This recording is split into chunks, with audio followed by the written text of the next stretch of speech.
They recorded her name as Isabelle Avare, and on the morning of January 12, the 1487, in the stone tribunal chamber of Carcassonne, France, she learned that innocence was not a defense, it was a crime.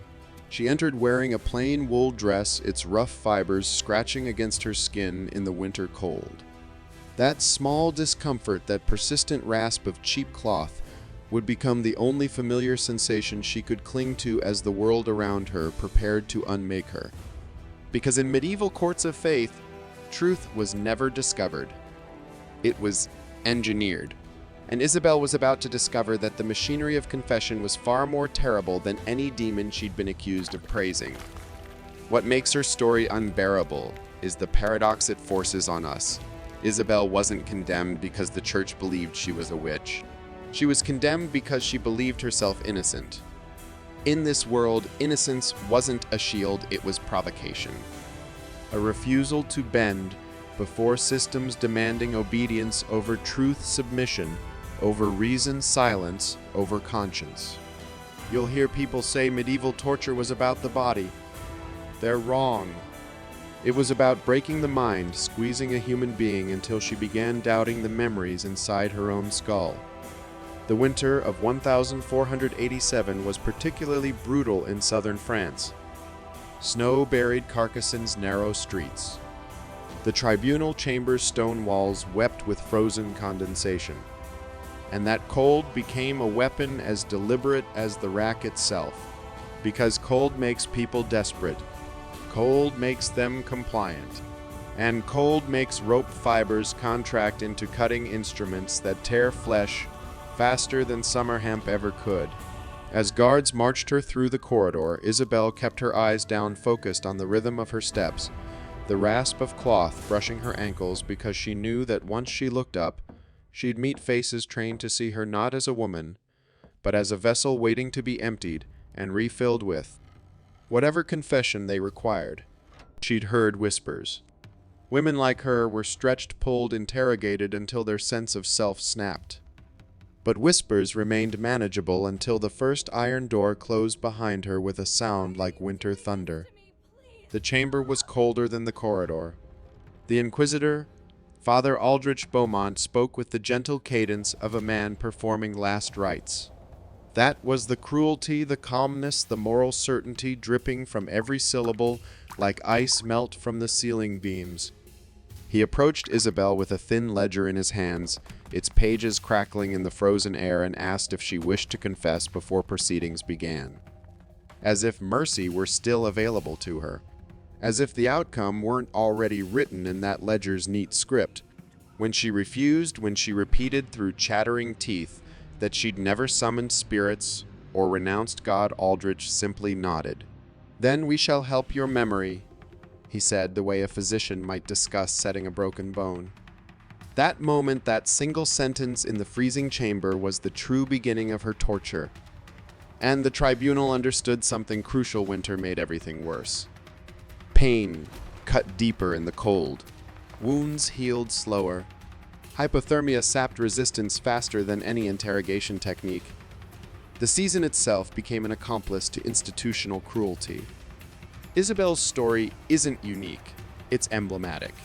Church tribunals across France and Germany perfected a system designed to produce guilt where none existed during the brutal winters of the 1480s-1490s.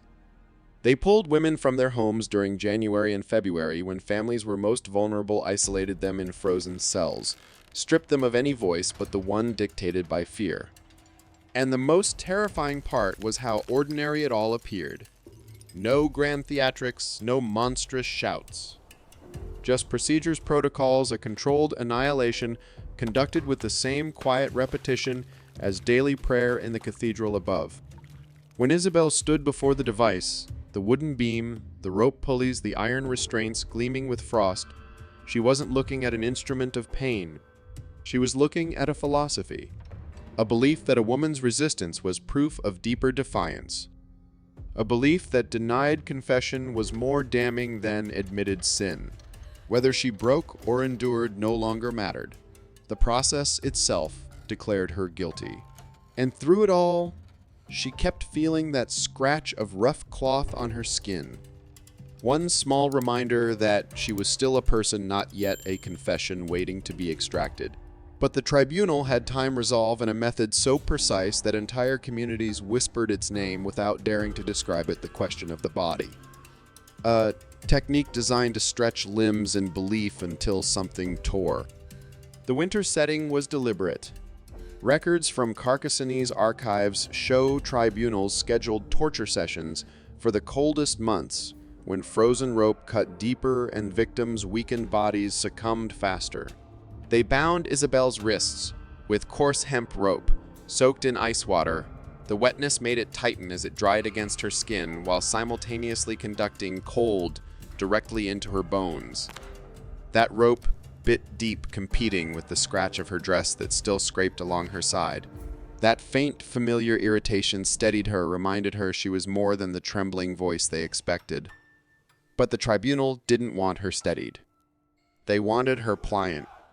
Aldrich signaled to his assistants, young men in simple tunics who avoided Isabel's gaze. Not from sympathy, but from fear.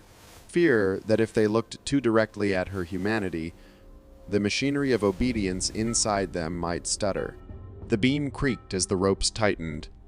Just a test at first, a flexing of the frozen mechanism. Isabel's breath caught fogging in the frigid air.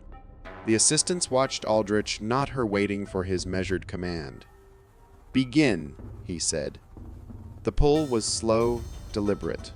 Not violent wrench or theatrical brutality people imagine from medieval torture. No, the tribunal preferred something more economical, tension, sustained and incremental, designed to teach the victim that resistance only prolonged the inevitable. In winter, the physics changed. Cold made human tissue less elastic. Ligaments tore faster. Joints dislocated with less force. Women's hands went numb within minutes in the unheated chamber, which meant they couldn't feel when circulation stopped, when fingers started dying from frostbite. This was known. This was calculated. Winter torture sessions had higher rates of permanent injury, and that made them more effective as deterrents. Isabel felt her joints protest, felt the subtle shift of her bones as pressure whispered its intentions. But the true assault happened inside her mind. Because as the ropes tightened, Aldrich recited lines from Scripture, each one implying that confession wasn't surrender but purification. This was the psychological brilliance of tribunals. They weaponized righteousness. They made suffering feel like disobedience. Isabel clenched her teeth. The cold made them ache and kept thinking of the cloth against her skin.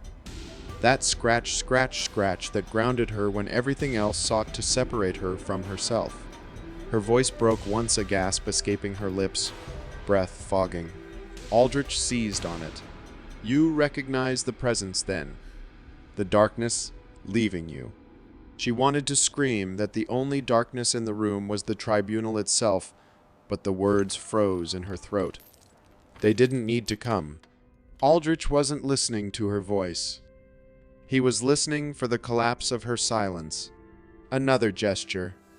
More tension. The device creaked, an awful wooden exhale that echoed off frozen stone walls. Isabel's shoulders strained backward, arms drawn into angles. No human body welcomed. Her breaths grew rapid, each inhale like knives of winter air stabbing her lungs. "Confess," Aldrich said. He didn't shout. He didn't threaten. He invited as if she were refusing simple hospitality, not resisting institutional annihilation. But the tribunal wasn't after her confession alone. They wanted the spectacle of submission. They wanted her voice cracking, her will melting in the January cold. They wanted the noise of defeat to echo through the community, so others would step forward willingly, already broken by fear. Moments passed. Minutes stretching like the ropes themselves. The assistants shifted weight from foot to foot, partly to ease tension, partly because the stone floor was freezing through their boots. Aldrich whispered to her again, asking for names, visions, conspiracies. anything that could fit neatly into the ledger he carried. Isabel responded with silence. She clung to that rough cloth scraping her ribs, clung to the memory that her body had belonged to her long before they claimed it. "Increase," Aldrich said. The pull tightened with sudden jolt. Her body shook in its bindings. Pain arced through her torso, sharp enough to blur the world for a heartbeat. And yet she did not scream. That enraged them more than any curse would have. They believed they could pull truth from flesh as easily as water from a well. But Isabel's truth stayed inside her unyielding. And for the first time, Aldrich's serene expression flickered doubt, or perhaps irritation, because a woman who wouldn't break threatened the entire architecture of the tribunal. Still, the process continued. It always continued. The goal was never discovery. It was conformity. Isabel's breathing slowed, not from surrender, but from resolve. She felt the scratch of her dress again, faint but real against her ribs.